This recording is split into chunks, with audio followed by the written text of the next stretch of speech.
Battery আছে দুইটা, একটা ব্যাটারির ভিতরে থাক।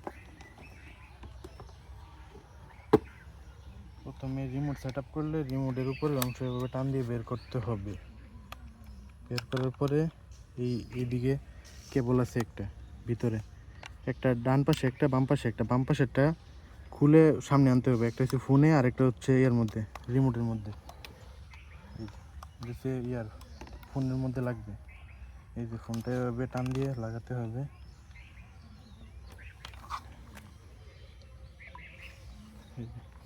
তারপরে রিমোট চালু করতে গেলে রিমোট এটা তার লাগাতে, এটা হইতেছে ইয়ার সাথে কানেক্ট হবে, ফোনের সাথে টাইপ সি দিয়ে কানেক্টেড। তারপরে রিমোট চালু করলে এই যে পাওয়ার বাটন, একটা ক্লিক করে আরেকবার ক্লিক করে ধরে রাখলে চালু হবে।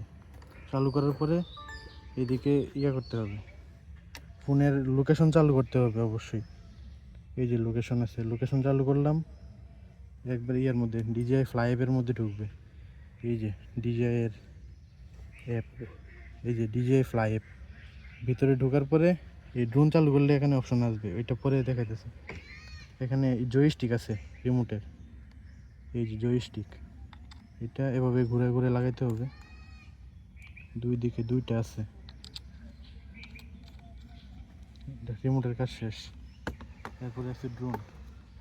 ড্রোন আনফোল্ড করলে প্রথমে সামনে দুইটা আর্ম সামনের দিকে ঘুরাইতে হবে, একটা দুইটা। সামনেরটা খুলছে, তারপরে এই যে পিছনেরটা নিচ দিয়ে ঘুরাইয়া পরে আবার নিচ দিয়ে এইভাবে টান দিলে খুলবে। আর এদিকে আছে ইয়া ক্যামেরার গার্ড আছে, এইদিকে হাত চাপ দিয়ে পিছনের দিকে টান দিলে এই আস্তে করে খুলে আসবে এই গার্ড। আর ব্যাটারি হইতেছে এই পয়েন্টগুলো, এই পয়েন্টের সাথে লাগবে। দুইটা এই পয়েন্ট আছে, পয়েন্টের দিয়ে চাপ দিলে আবার লাগবে। তারপরে ড্রোন চালু করলে রিমোটের মতোই একটা ক্লিক করে আরেকবার ক্লিক করে ধরে রাখলে এই যে ড্রোন চালু হয়ে গেছে। এখন ড্রোন চালু হয়ে গেছে।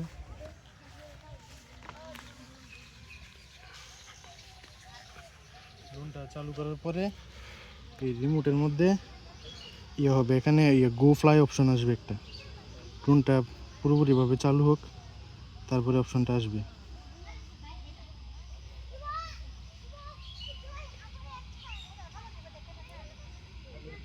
এসে পড়ছে, এই যে ড্রোনের সাথে রিমোট কানেক্ট হয়ে গেছে। এরপরে সর্বপ্রথম কাজ হইতেছে এই যে 3 ডট অপশন আছে এখানে, এই 3 ডটের মধ্যে ক্লিক করলে আসবে হচ্ছে সেফটির অপশন। সেফটির মধ্যে যাওয়ার পরে এই যে নিচে আছে কম্পাস নর্মাল, ওইটা সবসময় ক্যালিব্রেশন করা লাগে। ড্রোন উড়ানোর আগে এটা ক্যালিব্রেশন করলে ড্রোনের যে হোম পয়েন্ট আছে ওইটা আপডেট হয়। ক্যালিব্রেশনে ক্লিক করলাম, ক্লিক করার পরে স্টার্ট দিবা, এখানে স্টার্ট বাটন আছে। তারপরে বলতেছে ঘোরানোর জন্য ড্রোনটাকে আমি এভাবে ঘোরাবো, এভাবে একটা কমপ্লিট হয়েছে। তারপরে বলতেছে উপরের দিকে খাড়া করে ঘোরাতে হবে, এভাবে খাড়া করলাম, তারপরে এভাবে ঘোরাতে হবে, ঘুরাইছি, ক্যালিব্রেশন কমপ্লিট। তারপরে 3 ডটের মধ্যে আবার যাবেন, যাওয়ার পরে ট্রান্সমিশনের মধ্যে যাবেন।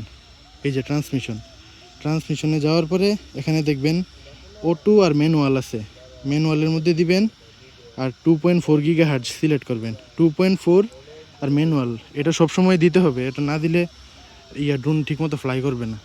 এভাবে সেটিং করার পরে আপনি ব্যাক করবেন। ব্যাক করার পরে আপনি এখানে দেখবেন যে স্যাটেলাইট আসছে কিনা। এই যে 16টা স্যাটেলাইট এখানে লাল দেখাবে যদি পরিপূর্ণ স্যাটেলাইট না আসে। তারপরে আপনি ড্রোনটা ফ্লাই করবেন। এখানে দেখেন বাটন আছে, টেক অফ বাটন, এটার মধ্যে একটা ক্লিক করবেন। ক্লিক করার পরে এভাবে হোল্ড করে ধরে রাখবেন, ধরার পরে ড্রোনটা ফ্লাই করবেন। এই যে ফ্লাই হয়ে গেছে। আর রিমোটের এটা দিয়ে দিলে ড্রোনটা উপরে উঠবে, এদিকে উপরে পুশ করলে। আর এটা দিলে নিচে নামবে, নিচে নামলো। তারপরে ডানে ঘোরালে এই যে ডানে ঘুরতেছে, আর বামে হলে এদিকে দিলে বামে ঘুরবে। আর এখানে 3টা মোড আছে, একটা হইতেছে সিনে মোডে দিলে আপনি আস্তে আস্তে মনে করেন যে কোনো শট নিলে আস্তে আস্তে নিতে পারবেন। এই যে আস্তে আস্তে ঘুরবে, আস্তে আস্তে। আর এটা দিয়ে সামনের দিকে নিই, এভাবে দিবেন, আস্তে আস্তে আস্তে সামনের দিকে যাবে। পিছনের দিকে দিবেন, পিছনের দিকে আসবে। পিছনেও আমরা আছি তো এই কারণে পিছনে আসতেছে না, সেন্সর কাজ করতেছে। এরপরে আবার যদি নর্মাল মোড আছে, নর্মাল মোড তো নর্মালভাবে চলবে, নর্মাল স্পিডে উপরে উঠবে নিচে নামবে। আর এখানে আছে স্পোর্টস মোড। স্পোর্টস মোড আপনি কখনো ব্যবহার করবেন না। স্পোর্টস মোড ব্যবহার করলে আপনার কন্ট্রোল করতে অনেক অসুবিধা হবে। স্পোর্টস মোডে স্পিড বেশি ড্রোনের, অনেক স্পিডে চলে। স্পোর্টস মোডে দিলে উপরে উঠে তাড়াতাড়ি, নিচেও নামে তাড়াতাড়ি, বেশি স্পিড। এমনিতে এভাবে চালাতে হয়। আর এখানে বাটন আছে একটা, এইদিকে একটা বাটন আছে, এটাকে আপনি এভাবে দিবেন, তাহলে ক্যামেরাটা নিচের দিকে নামবে। বাইরের দিকে পুশ করলে নিচের দিকে, আর যদি ভিতরের দিকে পুশ করেন তাহলে আবার ক্যামেরা তো উপরের দিকে উঠবে। আবার এইদিকে আরেক বাটন আছে, এটা হচ্ছে রেকর্ড বাটন অথবা আপনার শাটার বাটনের মতো আর কি। এটা ক্লিক করলে আপনার ভিডিও রেকর্ডিং চালু হবে। এই যে ভিডিও রেকর্ড হইতেছে, আবার এই ভিডিও পোস্ট করলাম। এই যে এভাবে চালাতে হবে ড্রোন। আর ল্যান্ড করার সময় সবসময় ড্রোনের নিচে হাত দিবেন, হাত দেওয়ার পরে এই যে এই যেটা দিয়ে উপরে ওঠাতে নিচে নামাতে, এটা নিচের দিকে পুশ করে ধরে রাখবেন, আর আস্তে আস্তে ড্রোনটা আপনার হাতে ল্যান্ড করবে।